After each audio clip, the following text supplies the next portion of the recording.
for another week. Our regular sit down on Saturday morning. Great to have you with us as I just sort of click a few things here to get the stream going. I do thank you very much for dropping in, by the way. And this is sort of a weekly, what would you call it, Saturday soiree, where it's you, me, and a cuppa. I admit I've finished mine, but I'll get another one.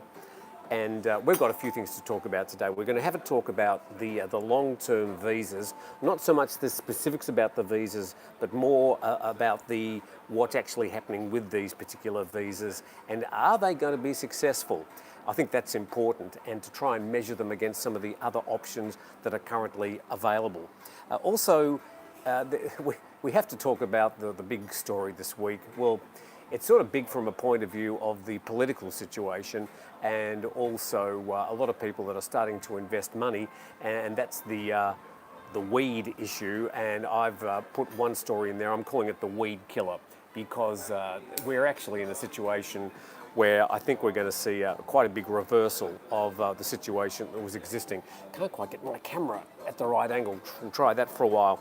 I'm also going to turn down the quality here so that I'm not taking too much data. Not that you particularly care. So let's have a talk about some of these things. The other thing I was going to have a talk about was the Thai baht. Now, there's been a lot of stories this week about how the Thai baht has, well, sort of not crashed, but it's certainly dropped in value against the USD. I think it got down to 37 baht to the US dollar yesterday. Today it's back a little bit, but we'll go through that as well, because the headlines actually sort of hide the bigger story behind exactly what's happening with that.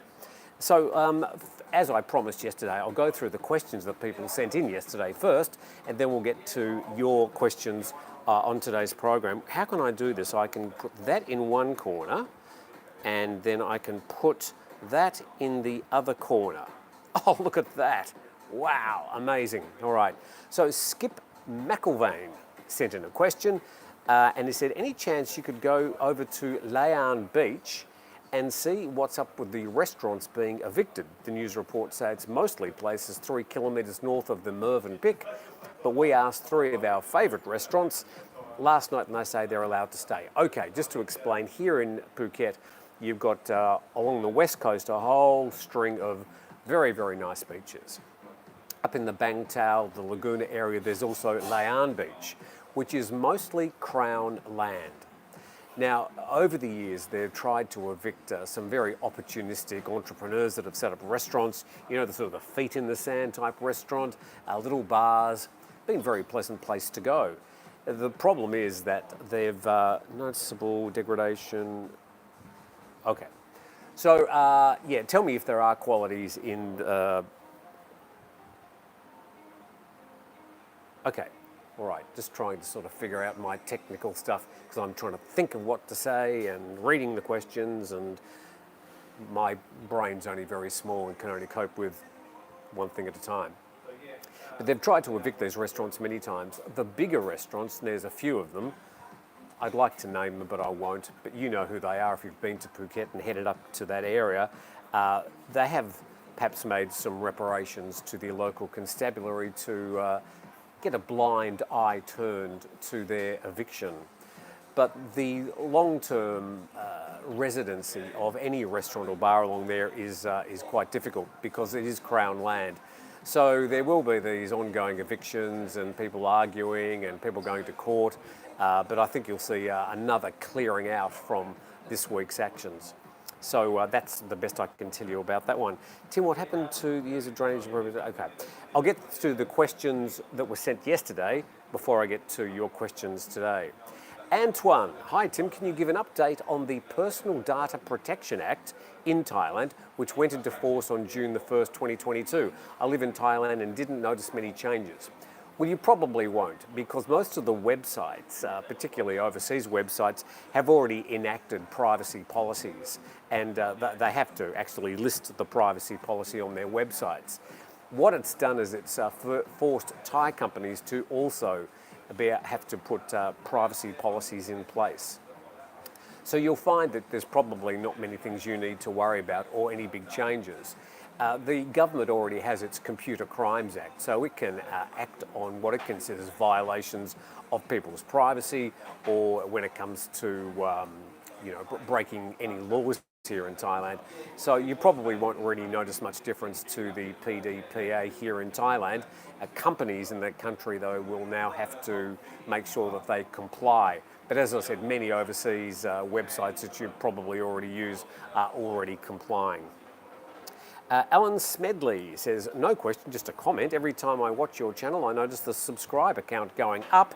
Way to go. Alan, let's hope it keeps on going up. I think I hit over 9,000 subscribers, which I'm totally amazed about, and I'm eternally grateful for your support. And if I can get to 10,000, that'll be great, and I'll take you all out to dinner. I think I'm lying. I would if I could. Vipasiri says, Swati Kap Kun Tim, I'm thinking to take over a small guest house near Kata Beach. Do you think it's worth doing at this time? Kata is a nice little seaside village and town along the west coast. Probably got the best surf out of pretty poor surf generally here in Thailand, but good beginners surf down at Kata Beach, one of the nicer beaches. Look, if you're going to invest in accommodation, you've got to realise that there's less than 50% of Phuket's accommodation open at the moment. That situation probably is the same for much of Bangkok, Pattaya and the holiday areas. The accommodation sector really heavily hit, and it's going to take a while until those numbers start building up. We know it's less than 20% of the current travel numbers currently coming through the gates at Phuket's airports from overseas. So if you're going to buy a small guest house and you can get it at the right price and you can ride out the next couple of years, well, it might be a good investment if you can get it at the right price and you've got some cash in the bank and you're not going to go in debt to do it. Probably good advice for any business owner generally. So the other thing is you'd have to be really adept at things like social media, make sure that you get the OTAs, the online travel agents, the bookings.coms, the Agodas, hotels.com, etc. Get them on your side and really push on the marketing. In fact, you'd be spending as much on your marketing as looking after your property. That's the way it is these days. So I'm not a person to give you business advice, but if you're looking to invest in the accommodation sector, I'd probably want to make sure that you're not going into debt to do it and that you've got a long-term outlook to get a return. Because the return of tourists to Thailand, as I've said many times, is going to take quite a while. Not only Thailand, but the rest of the world. We're in quite a lot of financial strife generally, and it's going to take a few years to sort of really sort it out. But good luck, and please tell us what happens if you do go ahead. Captain Chokdi, Sawadee Cup. An update from Phuket Immigration would be nice on the new visas. I was told yesterday by an American friend who went to his immigration lawyer, who I went to Phuket and immigration, blah, blah, blah, and was politely told, we are not doing that here. So it is something that you have to be going to Bangkok. Okay, so with the new long-term resident visas, and we'll talk about those in greater detail a bit later, they are being handled by the Board of Investment, the BOI. So you actually have to apply to the BOI to be accepted. Then you can take that letter of acceptance to your immigration lawyer or immigration department or your agent. But you need to get that letter of acceptance first, and that's an application directly to the BOI. I've already put a link in the description of today's video to the BOI long-term resident visa webpage, so you can have a read of that. But we'll go through some of the details a bit later and compare the long-term resident visa with some of the other visa options for retirees and long-term resident visa type situations here in Thailand. To Roger Parkin, how long will the British banknotes bearing Queen Elizabeth continue to be accepted in Thailand? I think I answered immediately yesterday thinking, well, they'll probably always be considered legal tender. But no, on September the 30th, the Bank of England is going to discontinue their validation as legal tender. And they're currently going through a situation of changing over the image of the previous sovereign Queen Elizabeth II to the new monarch King Charles III.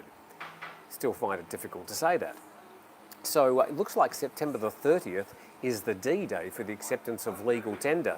That means if you come to Thailand without those new denomination notes, not denomination, but the new notes, that they probably won't be accepted here in Thailand. So that's the way I understand it. John Bradell, I'm not sure, hope I've got it right, John. How do I get into the moderator game? Just a thought, do you need one for free? Okay, so thank you very much for your kind offer, John, and other people have been very kind to offer. I don't have enough people coming in to help with to need a help with moderator. I like to personally answer just about every comment or question that comes into my channel at the moment. It's what I want to do, and at the moment we've been pretty lucky not to have too much nasty stuff being said, and as I've said in the past, I have now a lot more latitude without a brand behind me that I can just delete the comments I don't like and just block people who are just going at other commenters or going at me personally. That's just not going to be accepted. So yeah, you'll get blocked pretty quickly now. Jay says, considering us, so thank you, John. I don't need a moderator at the moment. What I do need on Saturday mornings is a co-host. That's what I need, somebody live to go through the comments whilst I'm yakking here with you. Jay says, considering a first-time visit with my wife to Thailand next month, for 1 month, I can only visit in June or July. I know this is the rainy season. Which areas in the south are least affected by the monsoons? Interested mostly in relaxing beach locations. Okay, so if you're thinking about the Andaman coast, and that's Phuket and Krabi, Phang Nga, Khao Lak, Koh Lanta, and then down to all those places a bit further down the coast, you are going to be sort of at the start of the monsoon season. I would suggest for June and July you actually go over to the Gulf Coast because the monsoon hits a little bit later. Places like Samui, Phangan, Koh Phangan, and also Koh Tao, sort of a trio of islands, all very pretty. And their monsoon season is a bit later in the year, like November and December. So I'd be looking at some of those islands, even a place like Hua Hin. So that's where I would be looking if you want to avoid the worst of the monsoon. Scott D, good morning, Scott. Well, good morning from here, probably good afternoon, good evening to you. Will the new and elite visa offerings achieve successful numbers that will meet projections, even by 50%? Simple answer, no. The long-term resident visas, which started on September the 1st, they were hoping within 5 years they would have, are you ready for this? 1 million applicants. Now, if you do the sums on the first 12 days, I did the calculation yesterday, it worked out to, I think it was 400. So I extrapolated for a whole month, that might be 1,000. 12 days, 400, 30 days, 1,000. That's 12,000 for a year, and for 5 years, that's 60,000 applications. Given that there was probably a lot of enthusiasm and an initial flood of applications. So look, if they get 50 to 100,000 in the first 5 years, I'd not only be very surprised, but I'd be pleasantly surprised, and I think the government should be too. We'll go through what those new long-term resident visas are. There's still the Thailand Elite Visa. The lowest cost of that has gone up now to 600,000 baht for a 5-year stay. And of course, there's still the O and OA visas, better known as the retirement visas or the geezer visas. And they're for people who are 50 years old plus, and they've got a certain amount of money in the bank, and or a monthly wage or income that takes them, not wage because you're not allowed to work under a retirement visa, but it takes you, you have to be over a certain threshold. I'm not going to go into those details because I'm not in a situation where I can delve into those details right now. And they do sort of change from time to time, although they have been fairly consistent for a while. Mike says, I'll come and help you, Tim. Mike, I don't know where you are on the island, but give us your details and we'll go into that. So just checking with the Baht, you were reading during the week about the Baht diving against the US dollar. It reached as low as 37 Baht to the US dollar.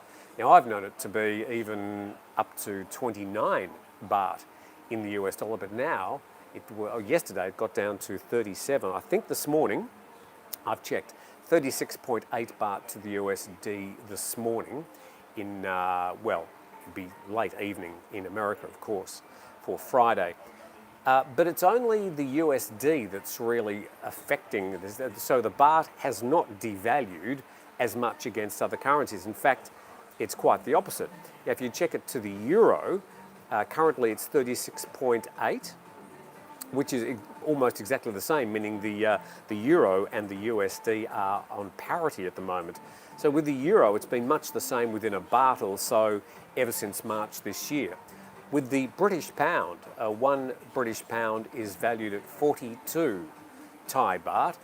And back in July this year, at the end of July, July the 28th, it got as high as 44 Baht, but it's dropped back to 42 Baht. So the opposite is happening with the British pound. Noting also that the British pound is at its lowest level against the US dollar for 37 years. So a lot of problems there for the British economy, it seems. The Australian dollar is Australian dollar is 24.7 Thai Baht to the Australian dollar, and that's been within a Baht or so since April, so that's sort of not moving at all. So it's really only the US dollar that the Thai Baht is depreciating against at any, I suppose, level of concern or anything that takes it off the usual graph. Okay, so let's go to some of Tim's show is much better. I don't know what they're talking about. So let's go to some of your comments. And I do appreciate so much you taking the time to join in these Saturday soirees. And we will get to your questions now. TNT is a great format, says Reed. I look forward to the show always. Gives me all the current events. Thank you for your kind comments. Good morning, everybody from sunny Thailand. Oh, it's me. It's my comment. Tim, your hair must take age. Let's go through the comments. Isn't that one of the great things about Thailand? A 100 baht kilo, 100 baht per kilo for your clothes washed and ironed. Makes me feel like I'm rich. Yeah, getting your clothes laundered here can be quite cheap. You do need to find a good laundry though, because some of them are better than others. If they're offering a really cut price, just count your socks and make sure everything comes back in the way that you intended. But yeah, generally, if you can find a good laundry, they're gold. Tim, how many shirts do you own, and what is the distribution between Phuket and Bangkok? Okay, I do have an apartment in Bangkok. I'm actually finishing the lease in the middle of next month, coinciding with a trip to Australia. I've actually got about 20 shirts up there, but I'm actually getting rid of most of these ones and I'm donating them to a local charity. And I told you I'd speak about that in more detail, and I will in the next week or so. I've just been very busy, but the crazy shirts are going to a good home. I'm going to keep this one. I sort of like this one, but most of the other ones. Good morning from Penang, says Albert Coe. Okay, not dropped to the pound. Exactly. Thank you, UKD. Okay, what else have we got? A lot of the flooding problems are a result of urban development on top of former rainstorm catchment lakes, says the chairman, top end of Soi Sansabai in Patong Beach. Sure, so yeah, flooding is just an ongoing problem, and we get this every wet season, and they spend, it seems, billions of baht trying to fix the drainage problems. But when these floods come, they come pretty hard, and you are going to either have to put in drainage that copes with those events once or twice a year, or just let it go and cope with it.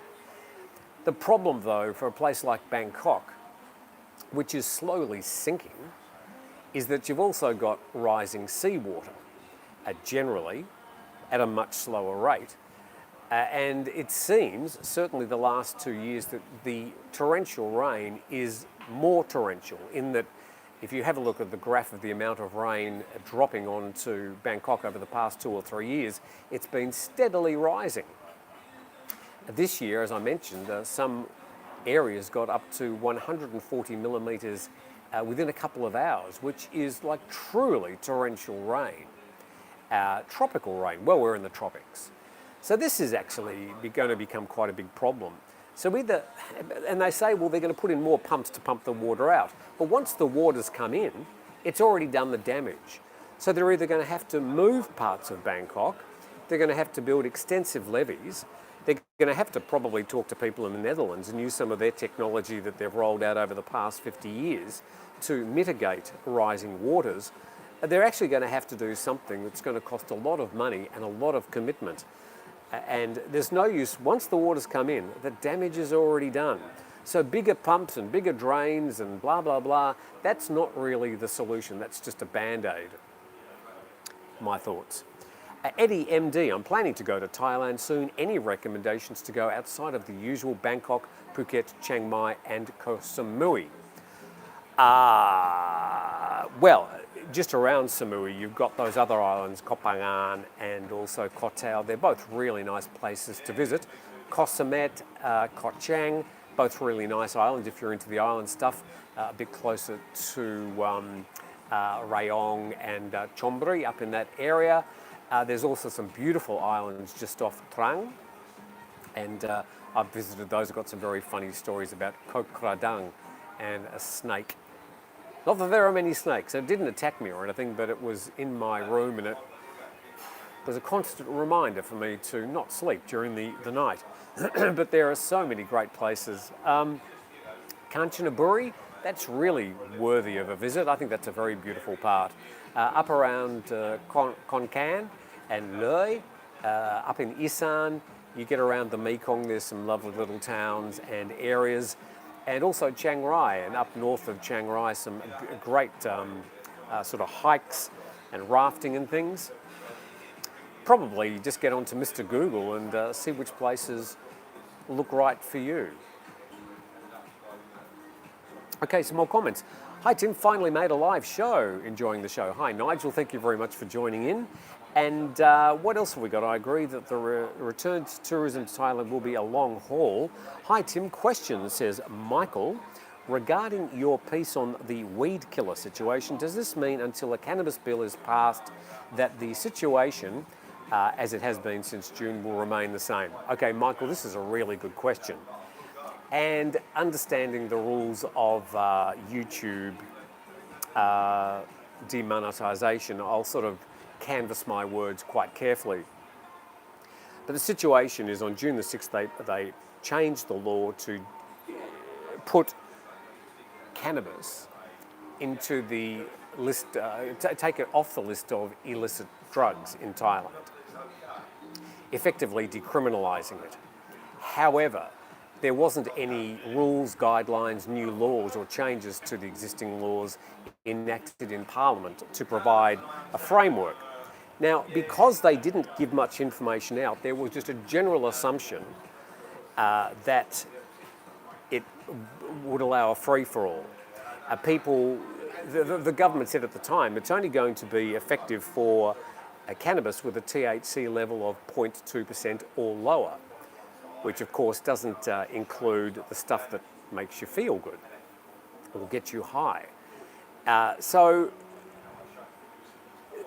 there wasn't much information given out, so there was just a general assumption, almost a meme, that it didn't include the buds, so that therefore you could commercially grow and sell cannabis.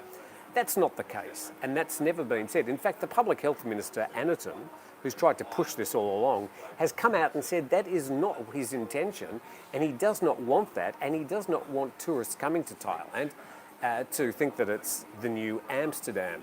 At the moment, the Democrats have voted down or withdrawn their support from the coalition regarding this bill. You've only got the Bumjai Thai Party, some 61 votes in Parliament supporting this, and then you've got a few on the sort of independent side. Most of the opposition, the Move Forward Party and the Per Thai Party, the two biggest opposition, have voted against the Cannabis Bill. Also the Democrats and the Palang Pracharat, which is the largest rump of votes, and they're the ones who actually formed the government, they've also voted against it. So there's going to have to be an extensive rewrite to get this through. And I can say, with a certain amount of authority, I suppose, having watched this happen over the past 3 or 4 months, that there's going to be quite a major reversal. I would be careful if you are setting up a shop, if you're investing money into growing cannabis and stuff, I'd be very careful, understanding that there are going to be changes to the current assumed situation. Now, I understand that in the past you've always been able to get cannabis quite readily in Thailand, and that situation pretty much hasn't changed. Those who enjoy it, those people who want it, will be able to get it, and that won't change. If you are thinking of smoking it publicly out on the street, I'd be circumspect and careful at the moment, because the police would be well within their rights at the moment to arrest you, because there's no current laws and guidelines being published to change the situation. So, and also, once you've been arrested or the police have decided that they want to arrest you, you're sort of in that system and it's going to be hard to get out of it. You're taking them to court, well, you know, good luck on that. So we're in a real twilight zone as regards the weed situation. And I've called what the Democrats did this week the weed killer. Because once they've withdrawn their vote, considering that you haven't got Palang Pracharat, Move Forward or Per Thai, the other political parties on your side, it's dead in the water and it will never get through Parliament without quite extensive revision. What that revision is going to be, I think it's going to say that recreational cannabis is not on. That's the revision that's going to be required to get it through Parliament. I might be wrong, but that's my considered and I think fairly experienced opinion on this matter, because I've been studying it all the way through, and I've spoken to lawyers, I've spoken to some people who are investing money into cannabis plantations, and I've urged them just to be very careful about the legality of exactly what they're doing at the moment until those laws are passed through Parliament. That's the best I can say, Michael. I hope it's a good answer for you, but I don't care if people want to use cannabis. That's entirely up to them. I don't have any moral problems with what they do. It's just that I'm trying to say that here is the situation. This is the legality of the situation. These are the things that you probably need to watch out if you either smoke it, grow it, or cultivating it, or think you can use it recreationally in the public, or indeed if you're commercially selling it. There are probably many things to consider. Don't let everybody know about KKC. I love that place. Also, KKC? Is that Konkan? KKC. Or Kanchanaburi. I don't know. What's KKC? Yes, Michael, nothing has changed with weed. This flower, the flower is still fully legal. See, this Mike B8134. This flower is fully legal thing is just a complete assumption by people. The government have never said that. And you're just literally making it up, assuming that because they didn't say the flower is not legal, that it was. So these assumptions are being made by many people. And unfortunately, it's going to get them in a world of trouble, potentially at some stage. Viewers and likes are better than his old company. Do you recently build a home there when the barns... One fantastic place. Hey Tim, what do you think the government will finally agree on for the cannabis legislation? The problem is that between now and the next election, there's quite a lot of legislation being sought to get through Parliament before it goes into recession before the next election. I don't know if they're going to be able to get a revised and agreed act back to Parliament. At the moment, it's just been taken off the books entirely, and they're going to have to revisit the legislation. So it's probably going to be well after March next year. A new government might take 2 or 3 months to get set up. So it could be the middle of next year before they get to revisit the Act. It's a difficult twilight zone, but I understand there are people, you go to the tourist areas and there's shops there, you know, with a picture of the leaf and, you know, buy your cannabis here. And the problem is the police aren't exactly sure what they should be doing. There's a lot of assumptions made by people and the tourists are just going and buying it. that probably won't change until they can get this act through Parliament and clarify exactly what you can and can't do. Tim covers real events and news. Ao Nang was still mainly closed off the beach road. Yeah, I was down in parts of the west coast of Phuket during the weekend. Once you get out of the sort of the main tourist town of Patong, it's still pretty quiet. Having said that, it's a great time if you want to or you can come to Thailand at the moment. There hasn't been a better time to come here. It's really, things are a bit quiet and peaceful, and you get the beaches much more to yourself. You're not having to wait in queue for anything. So it's still a really good place to come. But if you are a hotelier here or relying on the tourist trade, it's going to be a difficult time for, I say, up to a decade, but other people say maybe just a couple of years. One Australian dollar, says Mackie, is officially 24.76 baht. Okay, I guess about... Okay, yeah, I think we've spoken about that. Okay, Scott Dean, I'm building... As I said, this is the problem I have trying to read your comments, think about what I'm going to say. Is the 20 and 50 pound paper note. This is a clarification about the British pound. Humphrey Peak says it's the 20 and 50 pound paper note that will no longer be legal tender in September. Okay, so we're talking about the new ones, which I assume will have an image of King Charles on them. They're going to be the new polymer. They're going to a new polymer version. You might like to clarify that for me, Humphrey. A visa agent will help. Yeah, look, let's have a talk about visas. The long-term resident visa, and I've got some information here.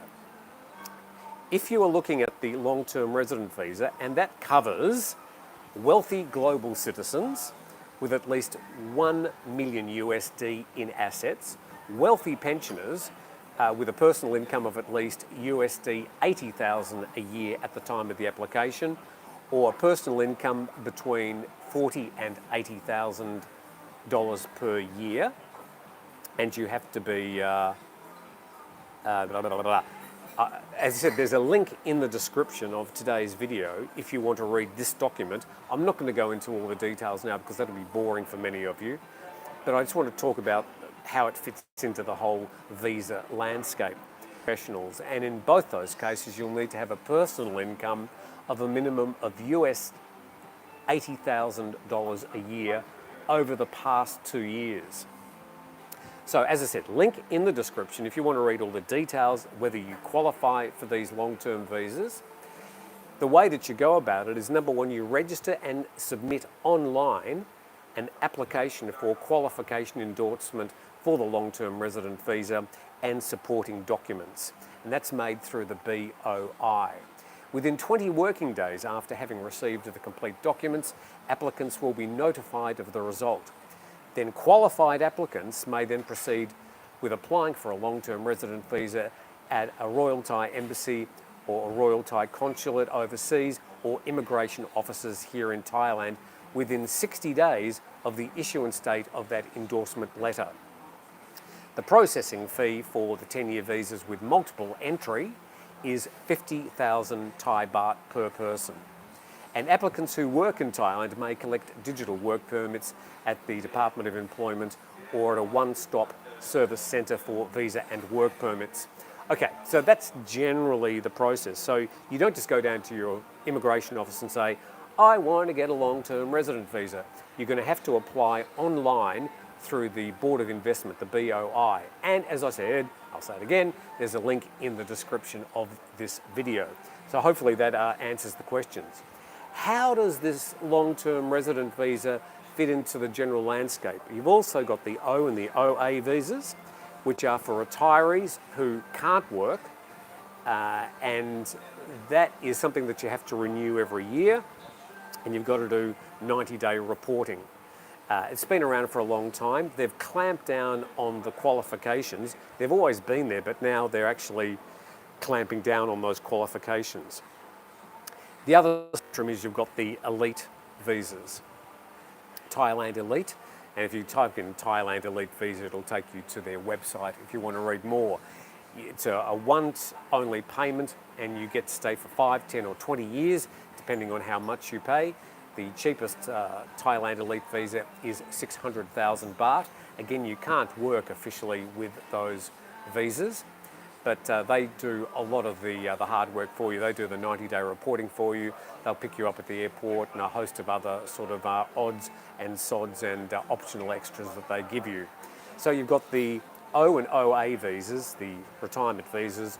You've got this new long-term resident visas, which allow you to work in some cases. And then you've also got the Thailand elite visas, all allowing you to stay in Thailand for a longer period than, say, a tourist visa. So with the retirement visa, the O and OA visas, you'll get to be able to stay for a year at a time, and you have to then just reapply, is the word? You have to extend your visa each year on that. The new long-term resident visas are 5+5, so they're for 5 years, and then after 5 years, if you've done everything correctly, you'll get another 5-year visa. So in reality, they're a 10-year visa. And then you've got the elite visas, which provide for 5, 10 or 20-year stay in the Kingdom of Thailand. So hopefully that's a bit of an overall look at them. My feeling is generally, and we'll go back to your comments, is that we're going to get a lot of people looking to retire in Thailand over the next 10 years or so. I think the cost of living, inflation, a whole lot of things, recession, is causing problems in quite a few economies. For whatever reason, Asia has escaped this last 2.5 years in slightly better economic condition, leaving China aside, than a lot of the Western economies. I don't know why that is, but looking around the local Southeast Asian and even Northern Asian economies, leaving China aside, they're all projecting GDP growth over the next year. And some of them up to, I think in Thailand's case, 3.5%. Other countries are up to 5%. But the projections in a lot of Western countries is going into negative territory, basically a recession. The US has registered 2 successive quarters of negative growth, which is technically a recession. Hasn't quite been declared there. They don't want to say the R word. But the UK is clearly already in recession, and I think a lot of other European economies, and probably Australia as well. So I think all this is going to make a place like Thailand look a little bit more interesting for, not so much just Thailand, but other places like Malaysia, that it's got quite an easy retirement option. What do they call it? My second home or something like that. So I think there's going to be Thailand as a place for people to live and retire is going to figure quite large in people's perspective, as their lifestyle may have been degraded in the country they're living in, and they might look to the future and think, I can't live in my own country to live out my life.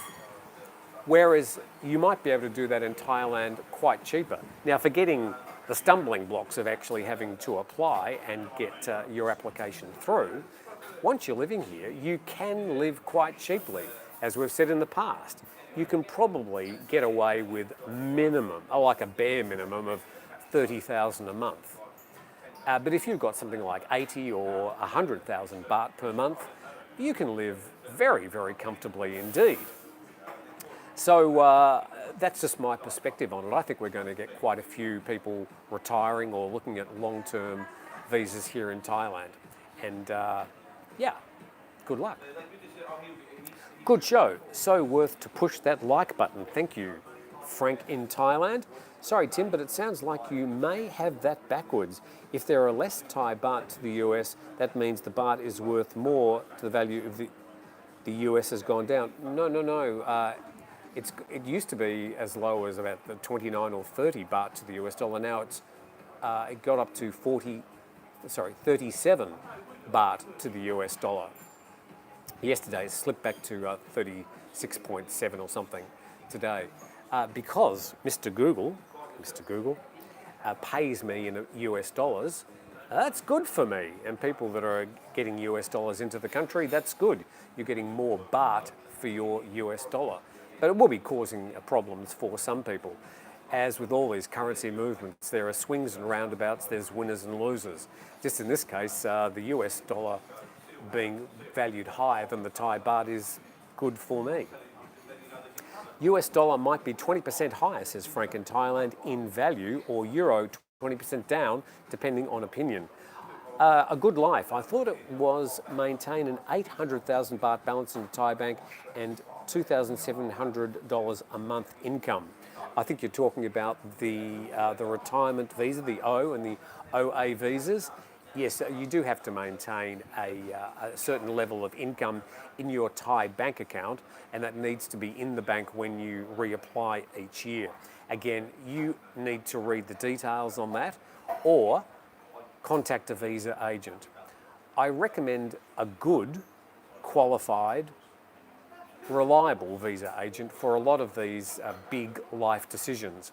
You can do it by yourself, there's no doubt, but the visa agents will grease the wheels and make your life a bit easier. That's actually what they're there for. It's not illegal or anything. The visa agents are acting on behalf of the immigration department to basically make the immigration department's life a bit easier, because they know when the applications come through the visa agents that everything will be sorted out and complete by the time it gets to them. Lauren says Thailand is in a deep recession after losing around 18% GDP to COVID closure. Thailand, of course, now has nowhere to go but up.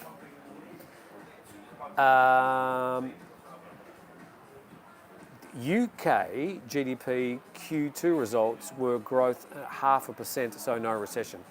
Lawrence, I'm sorry, whichever way you want to look at the official numbers, I think you can look at the news in the UK and see that there's a deep recession on the way there. It's just my prediction, and I understand it's quite different from your prediction. But as far as Thailand being in deep recession, that's not the case. Despite the lower number of tourists, Thailand's got quite a strong economy, and it seems to have bounced back quite well so far. Tim, I say everybody that you come to Finland after the Marigold trip, says Kimmo, and thank you very much for the invite. I don't really like the cold, so I'll definitely be coming in summer if I'm coming there at all. When Putin's war is over, the dollar goes down, according to @Zeki. Frank in Thailand, we did retirement visa 2 years ago, 20,000 baht, and retirement visa was arranged within 24 hours without having any THB on a Thai bank. So, Frank, I think what you're saying is that the visa agents can grease the wheels, and sometime if you don't quite fit into this category or that category, or don't quite qualify here and there, they're able to make your application look a little bit more interesting to the immigration department. It's just the way things work in Thailand. So I recently got my new Thai license using an agent, and it made things quite a bit easier and quicker for me. The license I got from the Land Transport Department, and it's absolutely 100% legal. That's all that matters. Okay, Frank in Thailand, for me, 100,000 per month. That's not a problem. So yeah, if you're going to live on 100,000 Thai baht a month, you're going to have a pretty comfortable lifestyle. Any more than that, I'd start calling it slightly high-end or luxury. As a bare minimum, I think you can probably get away with 30,000, but would be a pretty stripped back life without a lot of frills. But somewhere between that 30,000 and 100,000, a lot of people are going to be fitting in that particular bandwidth of expenses. Mackie, question, is the digital visa with the phone tracking app still proposed? No, I don't believe there is a phone tracking app. They had a COVID app at one stage. What was it called? I can't even remember the name of it now. I've deleted it since. And that wasn't so much tracking you, but it was updating you about the COVID situation in your area. So I think people sort of see that as tracking you, but no one in the government was saying, oh, there's Mr. Smith. Oh, and he's gone over there. No one was actually tracking it in that way, but potentially it could have been perhaps used to track. But there's no apps at the moment that you have to put on your phone coming to Thailand. There's no tracking whatsoever, except that if you use a phone and you use Google, it's tracking you anyway. 1 million a month minimum. I'm not sure what you're talking about there. Agent equals they do all the work. You pay 15 to 30,000 a year retirement visa. Yeah, I mean, if you do want to use a visa agent or an agent for anything, they're going to charge you for their time. And depending on how much work they have to do to get your visa up to scratch, will also work out on how much you're paying for their services. How much should you pay a good visa agent, and how do you know that they are a good certified agent?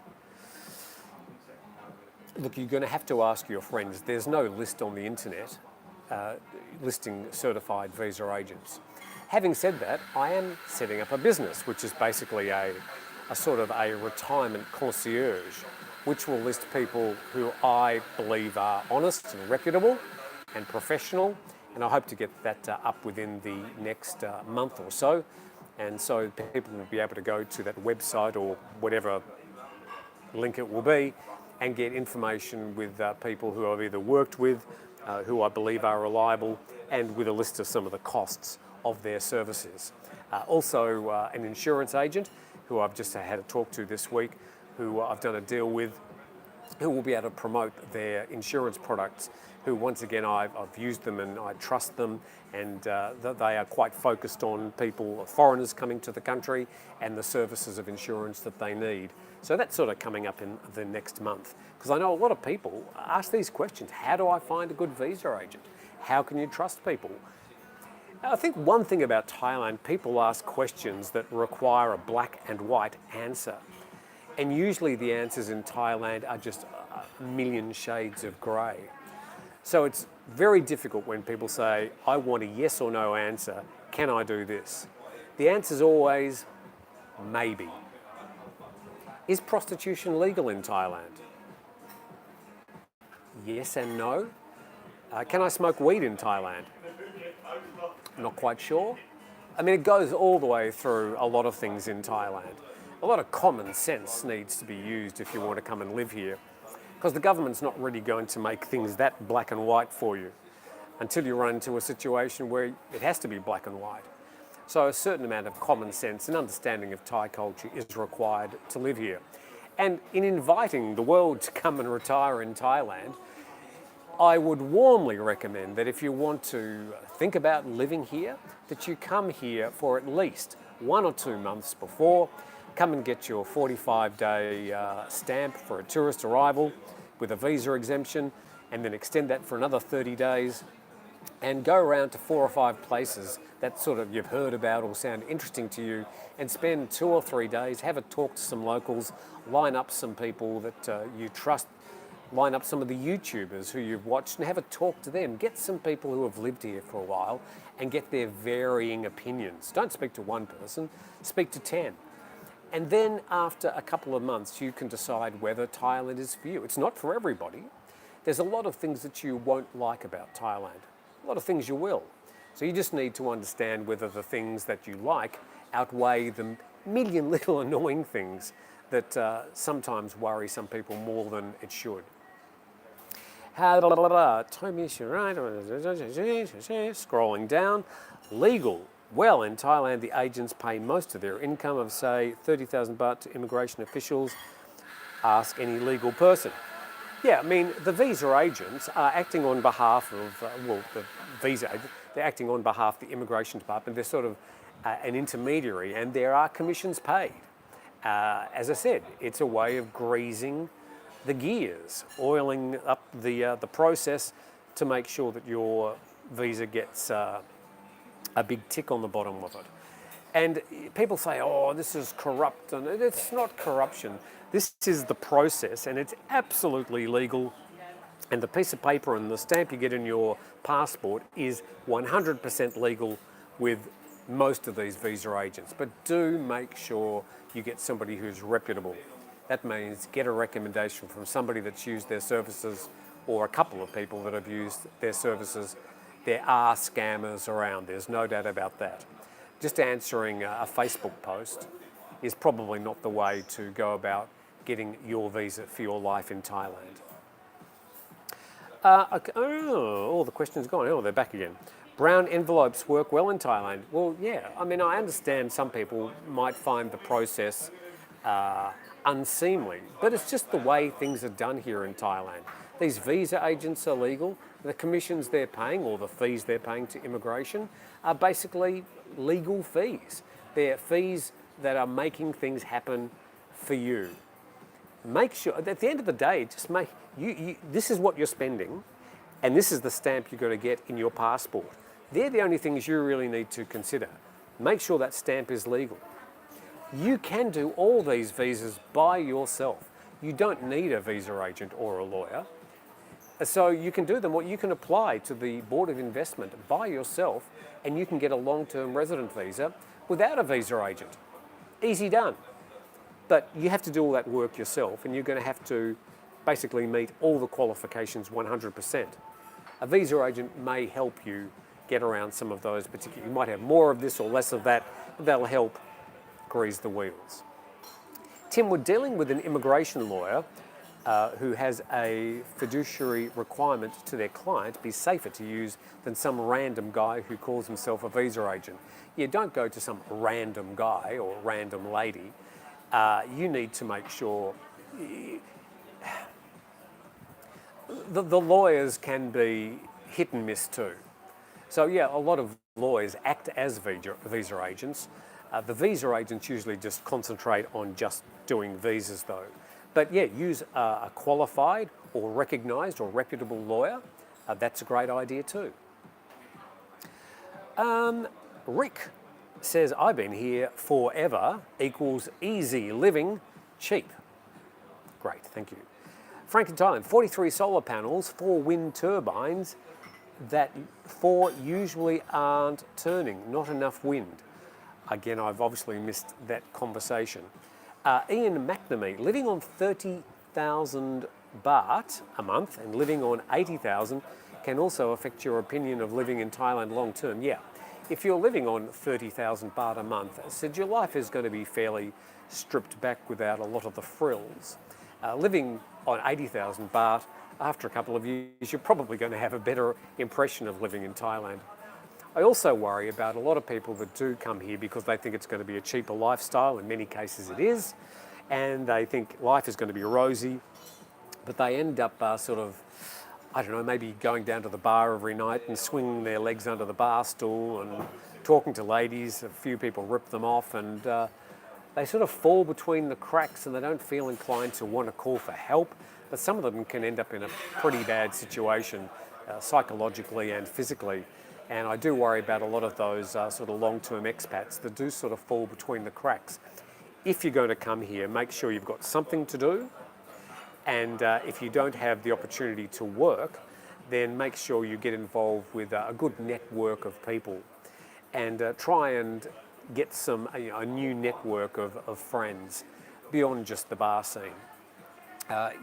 You are looking at a new life and you need to work at trying to establish your new life, not assuming that Thailand is going to come to you. You have to go to Thailand.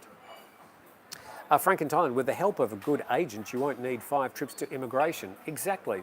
If you want to avoid going to immigration and having to deal with standing in queues and waiting and stuff, the agents do make your life easier for a cost. Hey Tim, I was wondering, since you've lived in Thailand for many years, 11, have you followed or practiced Buddhism? Mango sticky rice. Good question.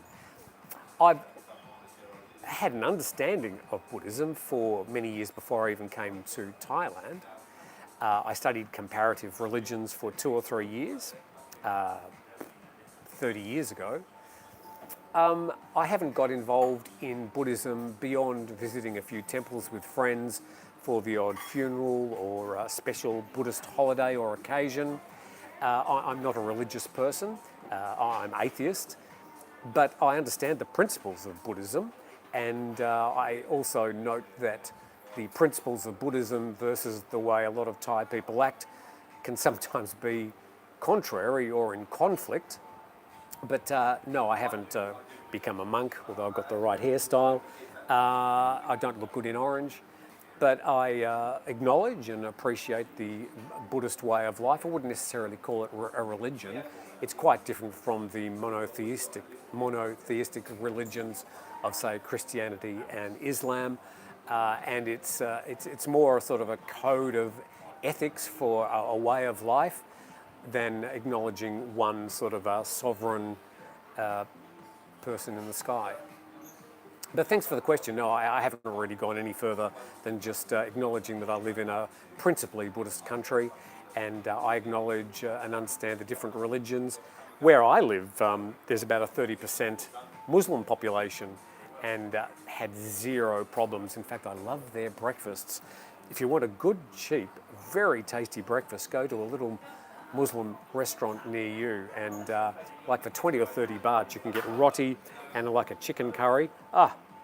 Delicious. It's saffron, not orange. Wow, what colour's saffron? Orange. Singing and swimming. Saffron and orange. I've had a hard time spending 1,500 baht a day. What am I going to do with the extra 2,000 baht a day? Well, good on you. If you're living cheaply and enjoying yourself, that's fantastic. As I say, if you are going to come to Thailand, I warmly recommend that you come with some sort of plan or things to do. You know, take up golf or scuba diving or hiking. And when people say to me, what's the best health insurance to get? I always give the same answer, and probably sound really boring, but the very best health insurance you can get in Thailand is looking after yourself. That's going to save you a lot of problems. The hospitals here are very good, even the public hospital system. But yeah, the best thing you can do is to look after your health. But yes, there are plenty of health insurance plans. You really have to have health insurance if you're going to live here in Thailand. I would say that you're probably mad if you don't have some sort of health insurance and you're living in the country, or a lot of savings that you can fall back on if you need to spend money on medical things. I'll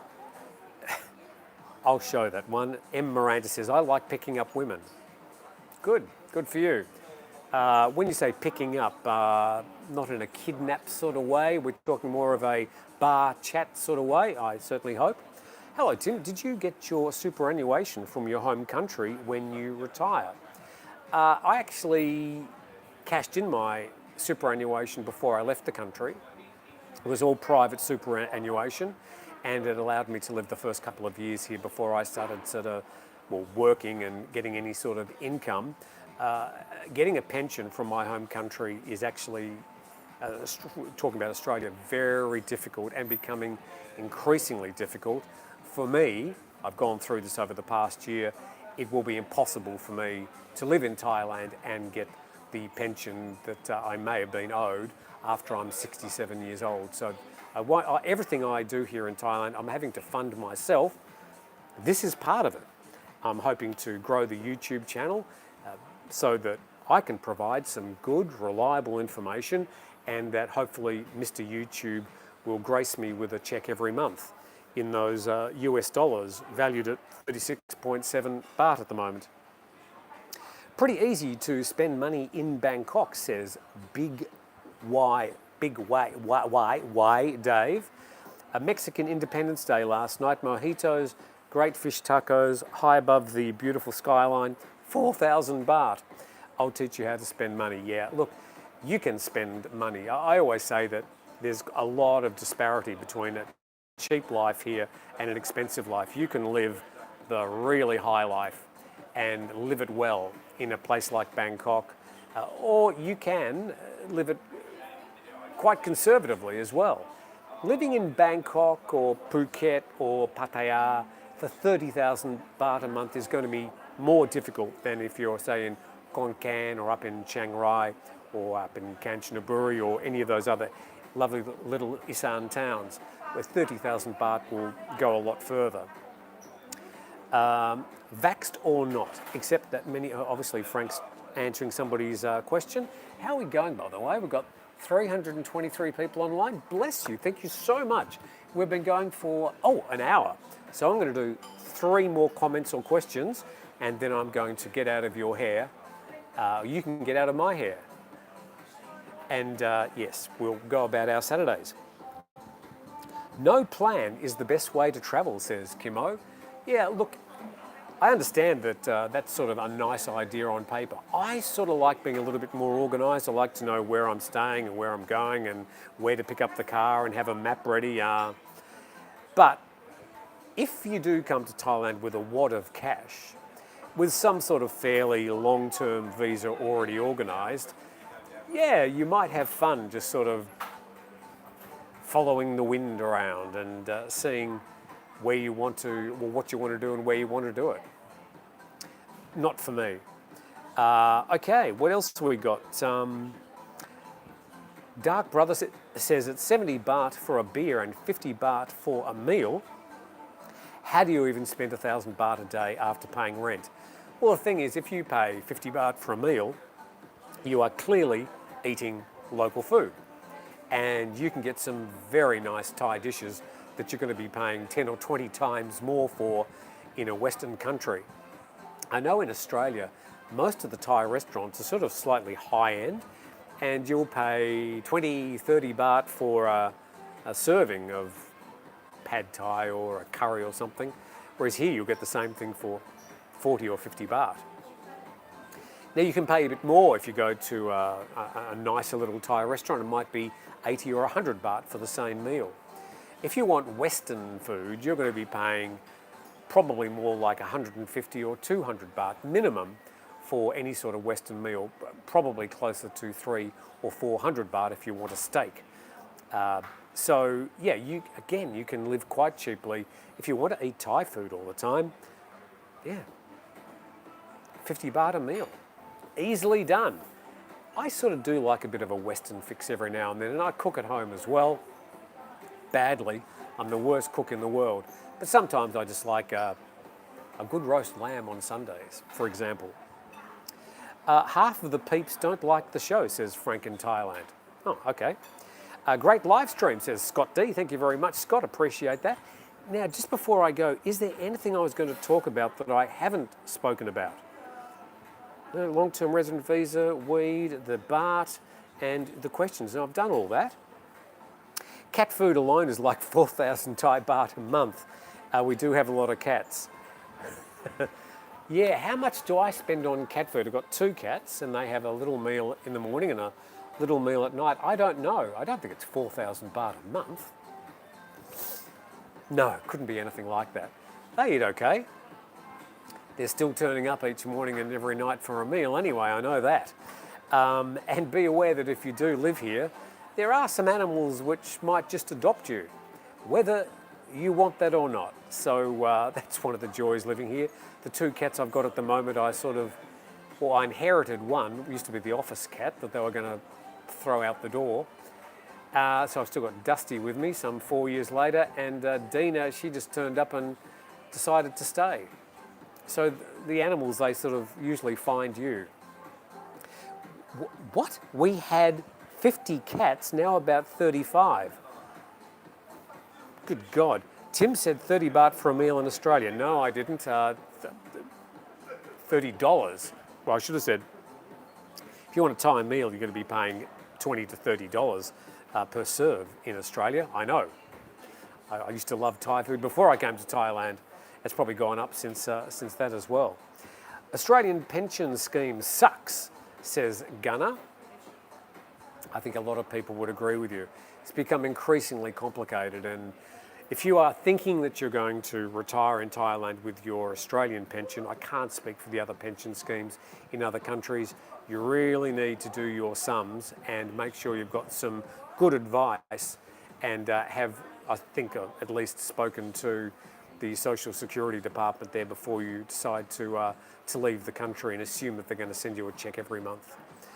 Good morning, everybody, says Thai Farang in Arizona. Is $1,000 a month enough to live in Thailand? We're talking about US dollars, which is about 36,000 baht at the moment.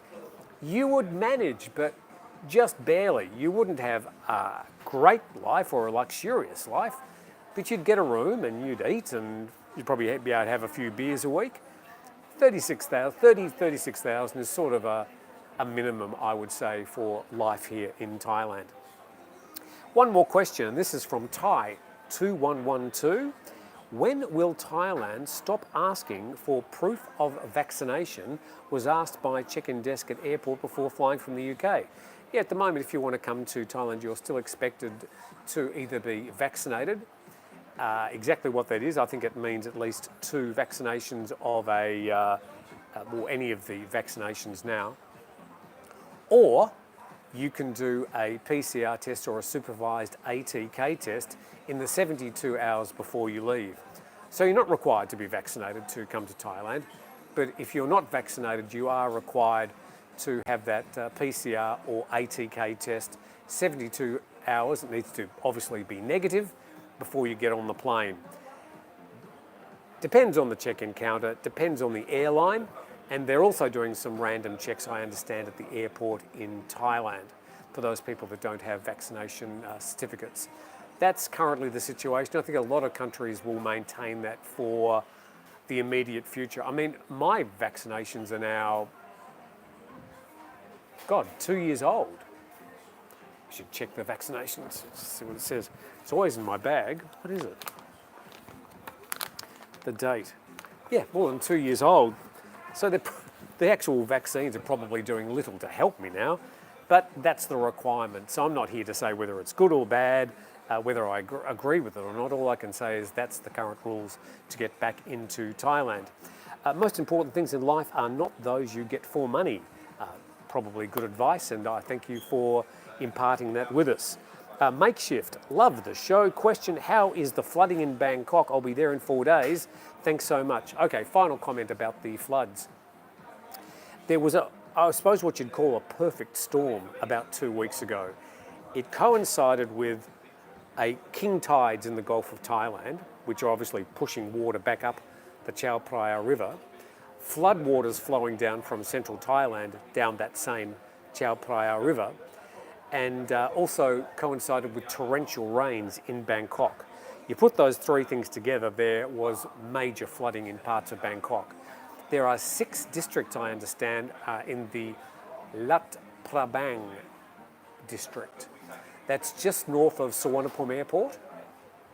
And as of yesterday, they were considered disaster zones, where they're still having to ship or get food to people who are stranded by some of the flooding in those areas. Interestingly, a lot of that area is where they were talking about resettling some of the Bangkok city in the future.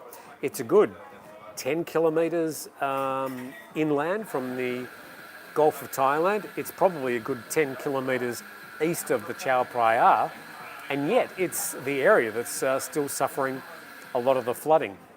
It's sort of a basin of flatlands, and Bangkok's long-term got some major problems. It's going to have a major effect on property prices if they can't come up with a solution. There'll probably be a few more big rains in Bangkok before the end of this monsoon season, and I'd like to think that the leaders, the people in charge, sit down with a big sheet of white paper and go, what is a long-term solution?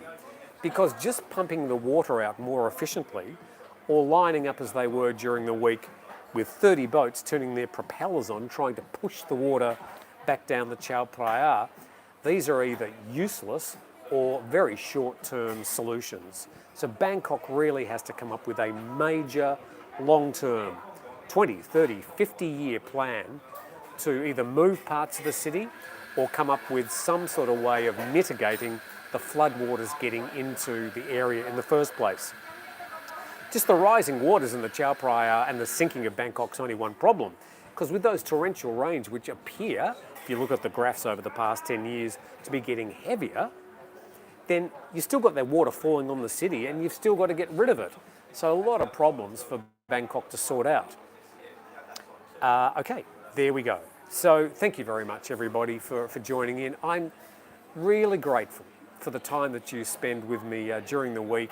I enjoy doing these programs. I enjoy trying to sift through the things that are important for foreigners coming here or living here, trying to dissect the different opinions, recognising that people have many different opinions, and also trying to impart some knowledge about the best way to go about things. So I suppose just adding some reality to what you might be reading on the internet. And so with that, I say thank you very much. Hope you have a fantastic Saturday. If it's still a Friday night where you are, you've got a whole weekend ahead of you.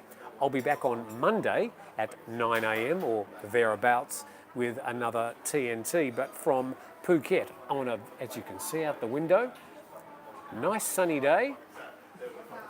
I say thank you very much. Thank you very much to my co-hosts over here, and I look forward to seeing you on Monday. See you later.